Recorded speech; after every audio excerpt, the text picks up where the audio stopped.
Alam nyo, ang daming naging epekto at maging dapat na paliwanag at opinyon, ah, interpretation itong tanong at sinasabi ni Senator Judge Robin Padilla nang siya ay magtanong sa testigo na si Atty. Lutok ng NBI tungkol sa di umano'y mga kaso. May binulgar kasi si Senador Padilla na may mga pending daw na mga kaso ang testigo na si Atty. Lutok na kung ano-anong kaso, makapal daw yung hawak ng dokumento. Pero ang sabi ng testigo, walang opisyal siyang natatanggap na record. At pagka daw nagkaroon ng opisyal na record na natanggap niya, kanyang haharapin at sasagutin niya. At sinabi pa ni Robin Padilla, harapin ang kaso. Dapat harapin mo ang kaso. Aba, mukhang maraming tinamaan dyan. Pwede mo bang masabi yan doon sa senador na tumakas sa Senado? Na isa sa mga iniimbestigahan na posibleng ikaw daw yung nag-escort nito dahil sa kotse mo sumakay, Robin Padilla, noong 2:30 ng madaling araw, May 14, nang umalis sa Senado si Senador Bato. At yan ay inamin mo, kotse mo ang ginamit. Kaya nga mayroon pang nakapending na obstruction of justice before Ombudsman. Ikaw, Senador Robin Padilla. Ano kaya kung doon mo sabihin kay Senator Bato na harapin yung kaso? Kasi inuutusan mo si Atty. Lutok, harapin yung mga kaso. Kahit sinabi na ni Lutok na wala akong nakukuhang official communication sa kahit anong korte na siya mayroong kaso. Pero kung meron daw kanyang harapin. Itong kay Bato de la Rosa, meron siyang kaso sa ICC. Merong warrant of arrest na hawak ngayon ng Philippine government. Siya ay aarestuhin. Pero in-escort mo na tumakas, nakaalis yan sa Senado. Kaya nga ikaw ay under investigation. Doon mo kaya sabihin nyo. Diba? Nasasabi ko lang. Sinasabi ko lang kasi related dun sa iyong pagmamalasakit. Tama naman yung sinabi mo, Robin Padilla, na pag may kaso harapin. Kaya lang, dapat huwag kang mamili na sasabihan yan. Huwag lang yung testigo ng prosecution o dyan sa impeachment trial. Sabihin mo rin sa mga kaibigan mo. Katulad ni Sara Duterte, ilang beses inimbitahan.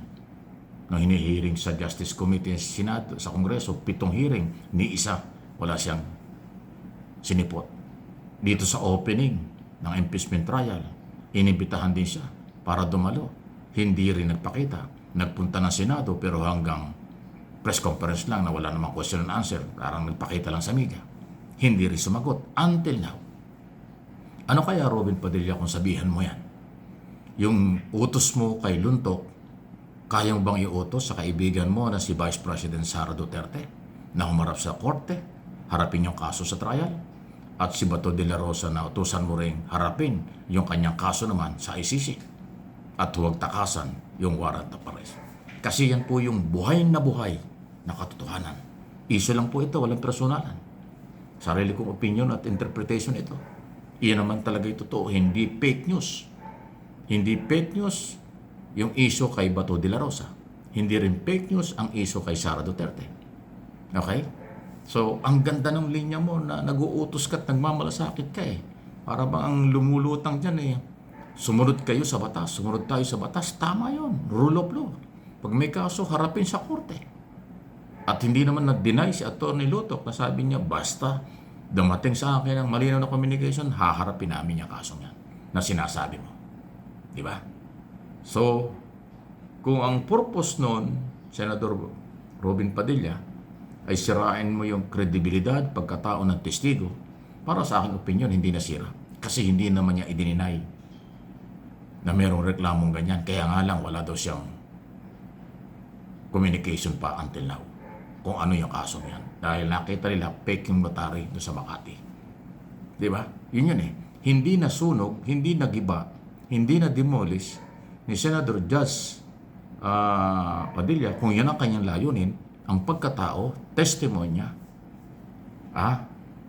personalidad nitong sa Atty. Lutok na testigo ng public and private prosecutor sa ongoing trial. Yan ang aking observation dyan at opinion. Sana all, Senador Padilla. Lahat ng sa tingin mo ay may mga kaso, sabihan mo rin sila. Total, ikaw yung senador ng Republika. Tama yung linya mo. Ang kaso ay hinaharap dapat, hindi tinataguan. Marami pa, ayaw ko nang banggitin. Maraming nagkaroon ng kaso na halos manlaban pa, nagtago pa, nag-people power pa. Dapat sinasabi mo rin yan. Kung sino man yan, alam na natin yun. Di ba? Nasampulan ko lang ito si Bato at saka si Sara Duterte kasi sila yung active na may mga kaso. Si Bato sa ICC may kaso. Si Sara dito sa impeachment court, ongoing in trial. O, di ba? Ikaw mismo, Robin Padilla, meron kang kinakaharap ngayon na obstruction of justice. Yan ang observation at recommendation ng NBI at saka ng Department of Justice. Kung di ako nagkakamali, nasa Office of the Ombudsman na. Kayong dalawa ni Alan Peter Cayetano. Dahil nga ako doon sa pagtakas, pagkawala, kahit na sinasabing under custody ng Senado, si Bato noong panahong yon. At nakawala noong alas 12 o alas 2:30 ng madaling araw, kitang-kita sa mga video, nagmamadaling naglalakad kasama yung kanyang staff, may mga bag, at sumakay doon sa kotse mo at hindi mo naman dininay, inamin mo kanyang kotse. Kotse mo yan. At sinabi mo rin, ibinaba mo somewhere in Makati doon sa sariling kotse ni Bato de la Rosa. Ayan, ha? So, kung nakikinig si Senador Bato de la Rosa at yung kampo ni Sara Duterte, abay, huwag kayo magagalit kay Robin Padilla. Tama yung advice niya. Ha? Kay Lotto, hindi ko alam kung kayang sabihin niya at gawin kay Bato at saka kay Sara Duterte. Yung kanyang idinidiin. Kung yun talaga ang kanyang layunin na panagutin ang lahat at humarap sa korte ang may mga kaso or mayroong problema. Hindi naman ibig sabihin guilty na yan eh. Di ba? So dalawa yung ating nakita rito sa galaw ni Robin Padilla. Nag-try siyang sirain ang kredibilidad ng testigo, sa tingin ko hindi nasira. At yun nga, na-establish niya na kung sino man ang may kaso, hindi lang siluntok, dapat harapin. Ayun, di ba? Ayun, okay, at least napapakinabangan natin kahit pa paano yung mga ganyang pananalita at mga hugot ng senador judge sa ngayon sa katauhan ng politician, actor, Robin Hood Padilla. Ayan, okay, magagalit kay Robin. Seryoso yung mama magtanong eh. Kung anong implication nun, bahala na kayo. Kung nakabote o hindi, yung kanyang ginawa, bahala na kayo.